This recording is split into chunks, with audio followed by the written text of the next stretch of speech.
రేపు తెలంగాణ కేబినెట్ భేటీ కానుంది. కులగణన, ఎస్సీ వర్గీకరణపై సబ్ కమిటీలు ఇచ్చిన నివేదికపై చర్చించి ఆమోదించనున్నారు. ఆ తర్వాత అసెంబ్లీ సెషన్, షార్ట్ డిస్కషన్ తర్వాత సభ ఆమోదించనుంది. కులగణనపై విమర్శించిన వాళ్లంతా బీసీలపై దాడి చేసినట్లేనన్నారు మంత్రి పొన్నం. సర్వేలో పాల్గొనని హరీష్, కేటీఆర్ విమర్శించే నైతిక హక్కు లేదన్నారు మినిస్టర్స్. రేపు కేబినెట్ భేటీ, ప్రత్యేక అసెంబ్లీ సెషన్ కొనసాగనున్నాయి. ప్రభుత్వం ప్రతిష్టాత్మకంగా తీసుకున్న కులగణన రిపోర్టుపై రేపు కేబినెట్లో చర్చించనున్నారు. సీఎం రేవంత్ ఆధ్వర్యంలో జరిగే మంత్రివర్గ సమావేశంలో ఎస్సీ వర్గీకరణ నివేదికపై కూడా చర్చిస్తారు. 2 నివేదికలకు మంత్రివర్గం ఆమోదించిన తర్వాత 11 గంటలకు అసెంబ్లీ సెషన్ ప్రారంభం కానుంది. ఈ నివేదికలపై అసెంబ్లీలో ప్రత్యేక చర్చ జరగనుంది. బీసీ రిజర్వేషన్లు, కులగణన, ఎస్సీ వర్గీకరణపై చర్చ తర్వాత సభ ఆమోదం తెలుపనుంది. ఎస్సీ వర్గీకరణపై ప్రభుత్వం ఏర్పాటు చేసిన ఏకసభ్య కమిషన్ మంత్రివర్గ ఉపసంఘానికి నివేదిక సమర్పించింది.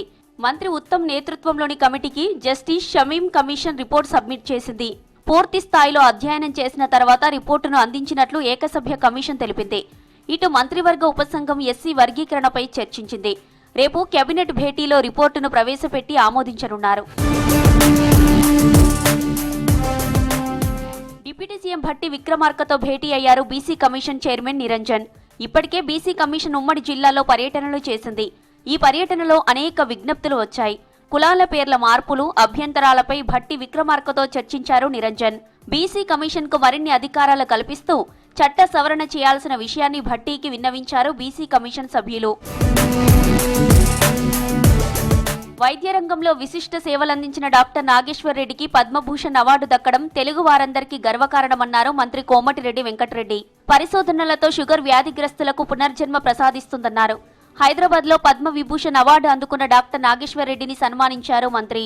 రాబోయే రోజుల్లో మరిన్ని అవార్డులు అందుకోవాలని ఆకాంక్షించారు. గతంలో పద్మశ్రీ అవార్డు 2002లో, ఆ తర్వాత పద్మవిభూషణ్ తో పాటు ఈరోజు ప్రపంచంలోనే గ్యాస్ట్రోఎంటరాలజీలో ఒక బెస్ట్ డాక్టర్గా లక్షలాది మందికి ప్రాణం వచ్చి, దాంతోపాటు షుగర్ వ్యాధిగ్రస్తులు కూడా మెడిసిన్ కనుకొని.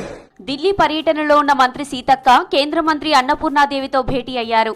రాష్ట్రంలో చిన్నపిల్లలు, బాలింతలు, గర్భిణీలకు పౌష్టికాహారం కోసం అమలు చేస్తున్న స్కీములకు కేంద్రం నుంచి రాష్ట్రానికి ఎక్కువ నిధులు కేటాయించాలని సీతక్క కోరారు. రాష్ట్రంలో అమలవుతున్న స్కీములను కేంద్ర మంత్రికి వివరించారు సీతక్క. అయితే సీతక్క విజ్ఞప్తులపై సానుకూలంగా స్పందించారు అన్నపూర్ణాదేవి. కులగణనపై విమర్శలు బీసీలపై దాడేనన్నారు మంత్రి పొన్నం ప్రభాకర్. కేసీఆర్ ఫ్యామిలీలో ఎమ్మెల్సీ కవిత ఒక్కరే కులగణనలో వివరాలిచ్చారని చెప్పారు.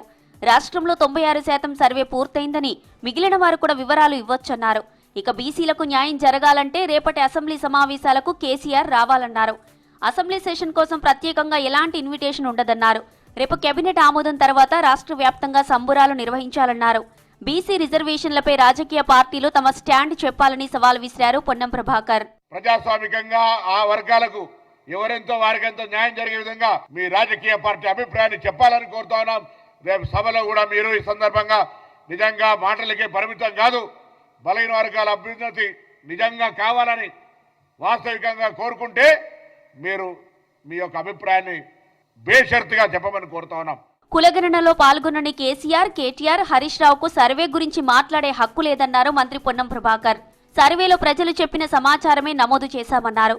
సర్వేలో కావాలనే కొందరు పాల్గొనలేదని మీడియా చిట్చాట్లో తెలిపారు. కొన్ని కుల సంఘాలు సర్వేకు సహకరించలేదన్నారు పొన్నం.